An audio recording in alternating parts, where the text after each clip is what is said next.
Ok, muy bien. Yo soy Rick Andrés y esta es mi presentación sobre corrupción en Pedro Páramo. Como sabemos que la novela Pedro Páramo fue publicada en 1955 por Juan Rulfo, un autor mexicano. Juan había nacido en 1917 en Jalisco, México, y en esta biografía que encontré dice que se crió entre vías rurales dominadas por la superstición y el culto a los muertos y sufrió ahí las duras consecuencias de las luchas cristeras en su familia más cercana, incluso el asesinato de su padre. Entonces, en la novela Pedro Páramo vemos muchas influencias de la forma en que se crió con las supersticiones, con el culto y luego la muerte de su padre a manos de los revolucionarios. Aquí en esta foto vemos a Juan Rufo con cuatro otros autores famosos de la época.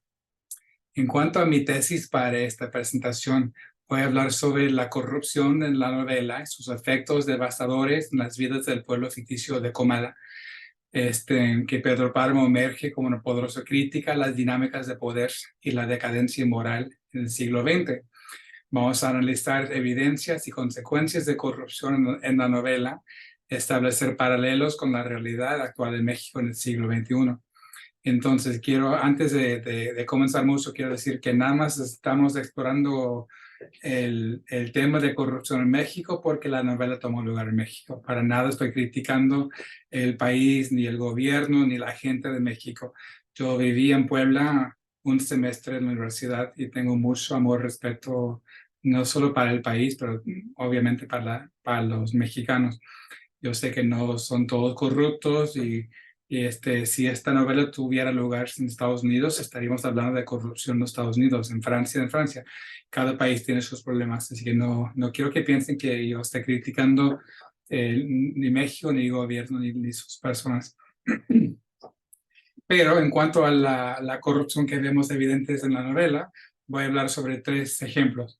El rol del cacique local en Comala y su influencia en las vidas de los comalenses, el abuso del poder de y por la Iglesia, y tampoco estoy criticando la Iglesia Católica para nada, y luego la Revolución Mexicana y sus influencias y residuos en las vidas de los habitantes de Comala.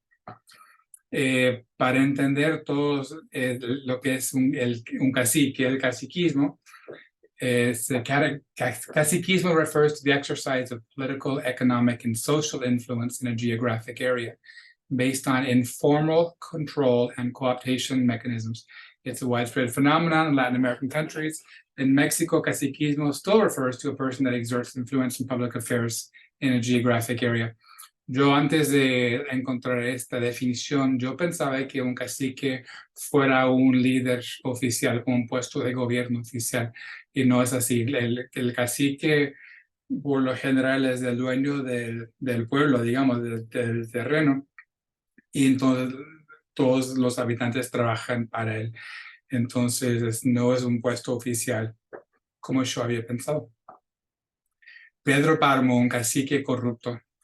En esta cita por Rosa vemos que Pedro personifica al cacique tradicional latinoamericano, un tipo de señor feudal que acapara la tierra, la comida, la fuerza de trabajo y la gente que trabaja. Pedro es el dueño del pueblo y de sus mujeres, y como mero macho tiene hijos por todo lado. Así que no solo dueño de lo físico, pero también de los habitantes. Él se cree dueño de las personas que trabajan en Comala. Entonces vamos a hablar de la corrupción. Obviamente, al leer la novela, entendemos que Pedro es una persona corrupta y ejerce el poder de una manera corrupta también. Tres ejemplos de esta corrupción del poder: cuando Páramo consiguió la mano de Dolores Preciado por fraude, por engaño.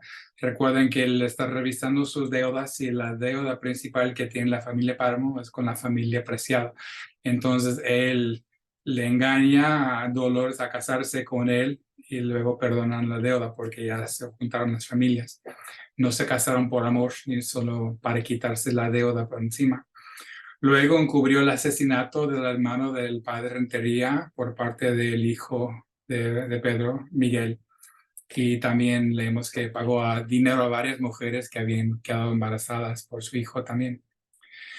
Rivas Casalles dice que la novela manifiesta cómo la violencia desatada y la imposición de aquellos que instituyen la ley en función de su voluntad crean un páramo legal que somete a los cuerpos al ejercicio del poder caciquil como poder y de muerte. Entonces, páramo no es solo dueño de lo físico de Comala, sino también es dueño sobre la muerte de las personas. Obviamente, en muchos casos, él ocasiona la muerte.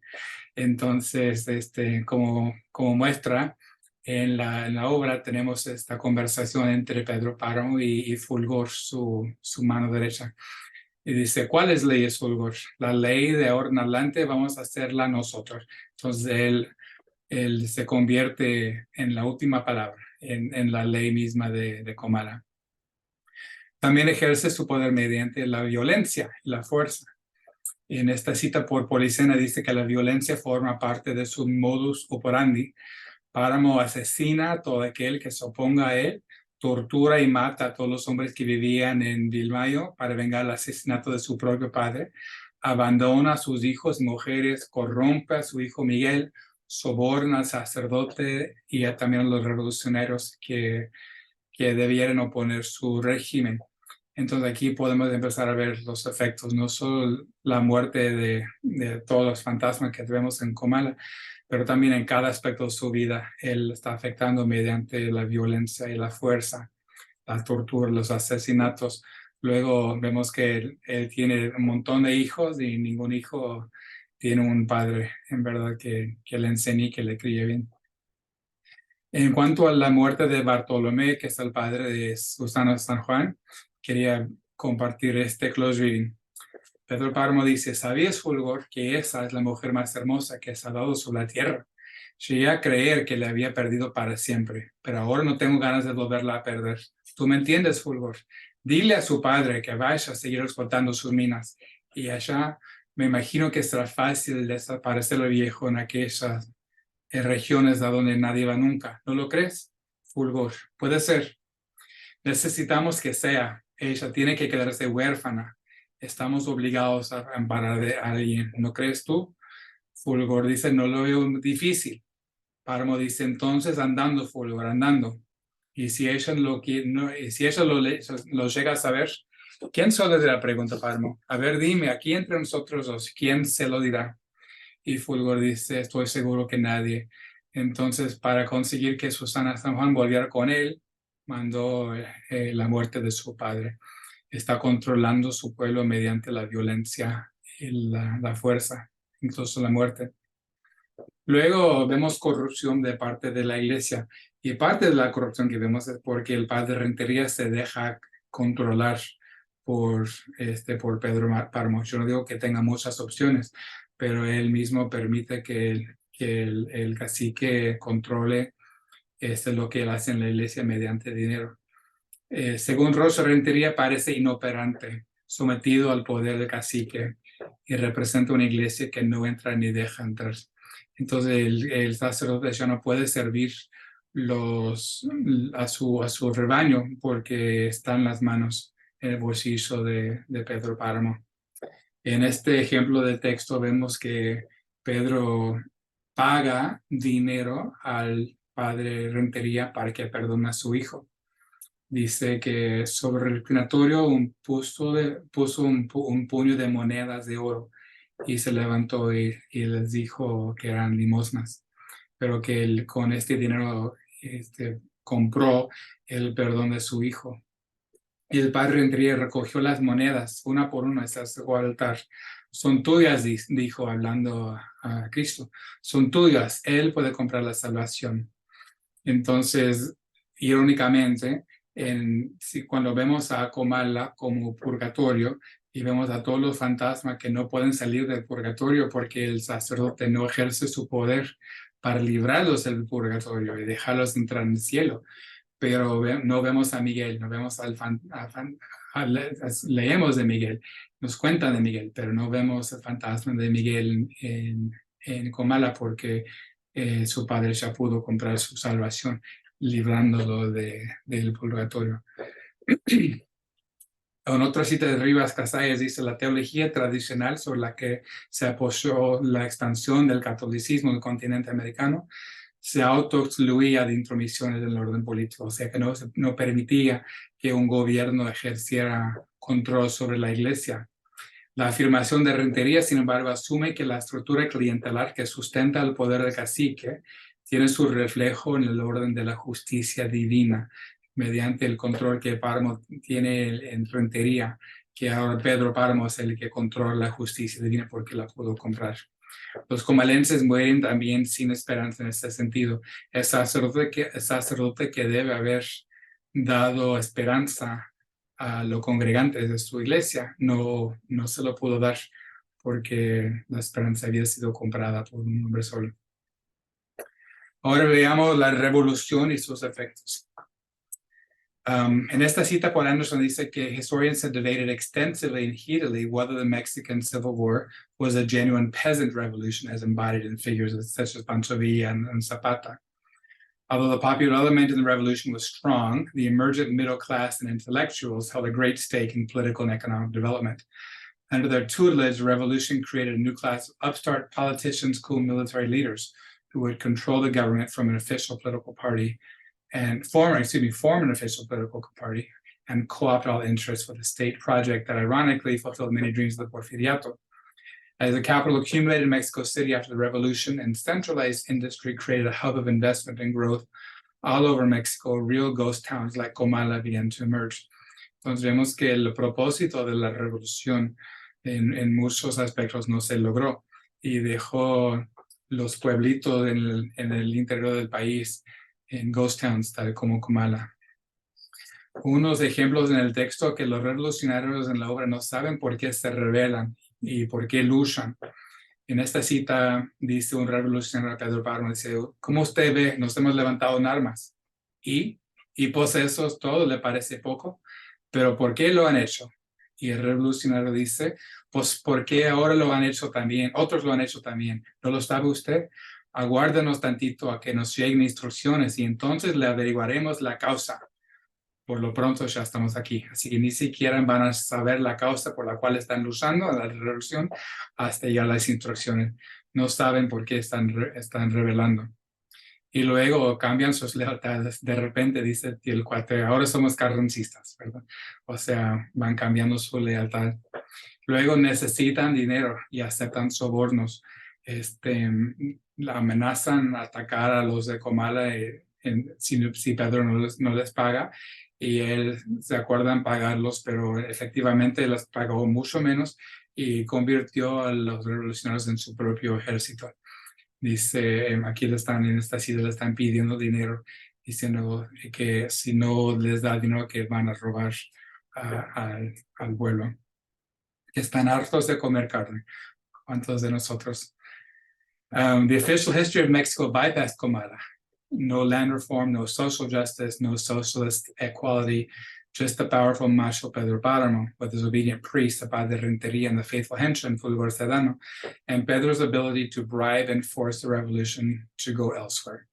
Entonces la revolución dejó de lado Comala y no recibe ningún beneficio de ella. Pues ahora la pregunta, la asignación que tuvimos nosotros desde comparar el tema de la obra que escogimos con lo que está pasando en la actualidad. Entonces, ¿qué ha cambiado en 100 años? En el México contemporáneo, la pugna por el poder se libra en el marco de esta prerrogativa de muerte.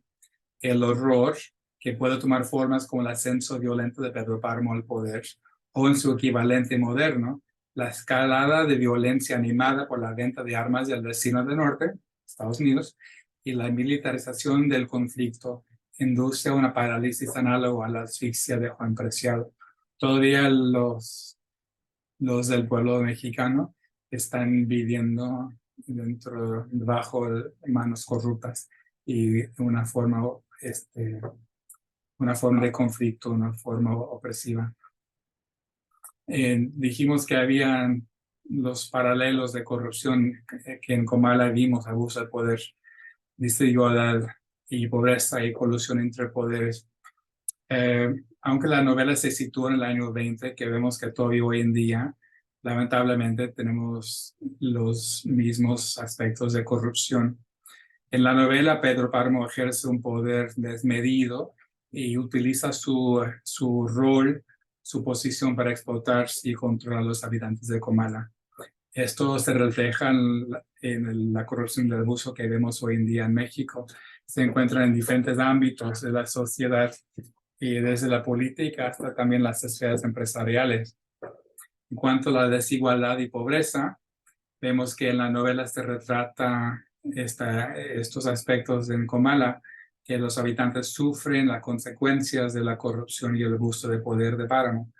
Estos problemas también siguen presentes en México en la actualidad, con altos niveles de desigualdad y una brecha socioeconómica que persiste y alimenta la corrupción. Y número 3, colusión entre poderes. En la novela vemos la complicidad entre Pedro Páramo y la iglesia, donde ambos se benefician mutuamente y encubren sus actos corruptos. En México actualmente vemos igual la corrupción y el abuso de poder que involucran los actores políticos, empresariales y hasta religiosos. Entonces es una lástima, pero también, como dijimos, en todo gobierno del mundo, que existe la corrupción. Y después de 100 años de México, todavía estamos viendo efectos de abuso de poder, desigualdad y pobreza y colusión. Unos ejemplos que saqué de las noticias, que México había mejorado su posición en índice de percepción de corrupción entre 180 países evaluados, que México está en la posición número 124. O sea, el número uno, el país número uno, es el país donde menos se percibe corrupción y el 180 es el país donde más se percibe. Y México está ahora habían subido o bajado, digamos, del 130 a 124. Dice que está a la par de naciones como Bolivia, Kenia y Pakistán. Así que están en mala compañía en cuanto a la corrupción. Pero después de 3 años que México todavía seguía en el mismo lugar, no habían aumentado, no habían mejorado su percepción de corrupción. Y según CNN, en este año, México está entre los 50 países más corruptos del mundo. La semana pasada, el presidente López Obrador, presidente actual de México, dio un discurso, esto estaba en vivo en YouTube, donde habló de la corrupción en Segalmex. El secretario de la Función Pública informó que los daños en seguridad alimentaria mexicana, Segalmex, por fraudes y malos manejos alcanzan los 9.5 millones de pesos. Y otra vez, como dije, que eso es nada más la semana pasada. En esta noticia hablaban de varios asesinatos de sacerdotes por sacerdotes que habían padecido de extorsión, golpizas y homicidios de parte de crimen organizado. Dentro de una iglesia fueron muertos 2 sacerdotes en Chihuahua y el culpable de homicidio, este hombre que le dicen el Chueco, que es de un cartel en Sinaloa. Así que vemos todavía colusión, efectos de la violencia, y decía luego en el artículo que los sacerdotes no permitían que los narcotraficantes ejercieran su poder y por eso los mataron. La conclusión, una cita famosa por Lord Acton, hablando del Papa y del Rey, de la Iglesia, del gobierno. Todo poder tiende a corromper y el poder absoluto corrompe absolutamente. Los grandes hombres son casi siempre hombres malos, incluso cuando ejercen influencia. Entonces no es nada nuevo, lo hemos visto a lo largo de la historia. La novela nos da tal vez una idea más personal del afecto en las vidas de las personas afectadas por esta corrupción. Y es una lástima, obviamente, pero la novela nos invita a sentirnos mal al ver toda esta corrupción y su efecto, y nos invita a hacer algo, a cambiar nuestra ciudad, nuestro pueblo, nuestra familia, nuestra vida personal, el gobierno donde se pueda, y lograr que las futuras generaciones no padezcan tanto de esta corrupción. Y aquí tengo mis citas, obras citadas. de dónde saqué esta información. Y ya, les agradezco mucho la atención. Espero que hayan aprendido algo. Yo, acierto, al preparar esto aprendí bastante. Gracias.